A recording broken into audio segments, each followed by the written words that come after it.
नमस्कार, आप सभी का स्वागत है। बहुत समय पहले की बात है। एक साहूकार के 7 बेटे और उनकी एक बहन करवा थी। सभी सातों भाई अपनी बहन से बहुत प्यार करते थे, यहाँ तक कि वे पहले उसे खाना खिलाते और बाद में स्वयं खाते थे। एक बार उनकी बहन ससुराल से मायके आई हुई थी। शाम को भाई जब अपना व्यापार व्यवसाय बंद कर घर आए तो देखा उनकी बहन बहुत व्याकुल थी। सभी भाई खाना खाने बैठे और अपनी बहन से भी खाने का आग्रह करने लगे, लेकिन बहन ने बताया कि उसका आज करवा चौथ का निर्जल व्रत है और वह खाना सिर्फ चंद्रमा को देखकर उसे अर्घ्य देकर ही खा सकती है। चूंकि चंद्रमा अभी तक नहीं निकला है, इसलिए वह भूख प्यास से व्याकुल हो उठी है। सबसे छोटे भाई को अपनी बहन की हालत देखी नहीं जाती और वह दूर पीपल के पेड़ पर एक दीपक जलाकर चलनी की ओट में रख देता है। दूर से देखने पर वह ऐसा प्रतीत होता है कि जैसे चतुर्थी का चांद उदित हो रहा हो। इसके बाद भाई अपनी बहन को बताता है कि चांद निकल आया है, तुम उसे अर्घ्य देने के बाद भोजन कर सकती हो। बहन खुशी के मारे सीढ़ियों पर चढ़कर चांद को देखती है, उसे अर्घ्य देकर खाना खाने बैठ जाती है। वह पहला टुकड़ा मुंह में डालती है तो उसे छींक आ जाती है, दूसरा टुकड़ा डालती है तो उसमें बाल निकल आता है और जैसे ही तीसरा टुकड़ा मुंह में डालने की कोशिश करती है तो उसके पति की मृत्यु का समाचार उसे मिलता है। वह बौखला जाती है। इसके बाद उसकी भाभी उसे सच्चाई से अवगत कराती है कि उसके साथ ऐसा क्यों हुआ।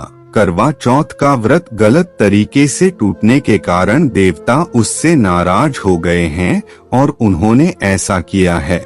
सच्चाई जानने के बाद करवा निश्चय करती है कि वह अपने पति का अंतिम संस्कार नहीं होने देगी और अपने सतीत्व से उन्हें पुनर्जीवन दिलाकर रहेगी। वह पूरे 1 साल तक अपने पति के शव के पास बैठी रहती है, उसकी देखभाल करती है। उसके ऊपर उगने वाली सुईनुमा घास को वह एकत्रित करती जाती है।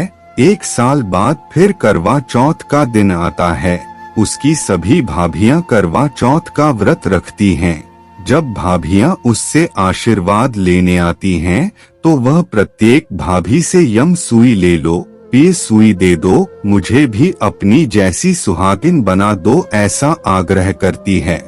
लेकिन हर बार भाभी उसे अगली भाभी से आग्रह करने का कह के चली जाती है। इस प्रकार जब छठे नंबर की भाभी आती है तो करवा उससे भी यही बात दोहराती है।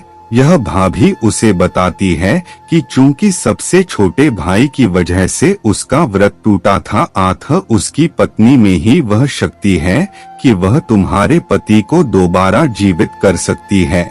इसलिए जब वह आए तो तुम उसे पकड़ लेना और जब तक वह तुम्हारे पति को जिंदा न कर दे, उसे नहीं छोड़ना।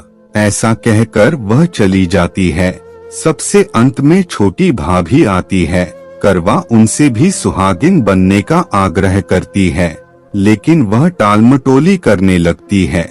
इसे देख करवा उन्हें जोर से पकड़ लेती है और अपने सुहाग को जिंदा करने के लिए कहती है। भाभी उससे छुड़ाने के लिए नोचती है, खसोटती है, लेकिन करवा नहीं छोड़ती है। अंत में उसकी तपस्या को देख भाभी पसीज जाती है और अपनी छोटी अंगुली को चीरकर उसमें से अमृत निकालकर उसके पति के मुंह में डाल देती है। करवा का पति तुरंत श्री गणेश कहता हुआ उठ बैठता है। इस प्रकार प्रभु कृपा से उसकी छोटी भाभी के माध्यम से करवा को अपना सुहाग वापस मिल जाता है। मेरे प्यारे मित्रों, वीडियो अच्छी लगी है तो वीडियो को लाइक करें और चैनल में पहली बार विजिट किया है तो चैनल को सब्सक्राइब जरूर करें। धन्यवाद।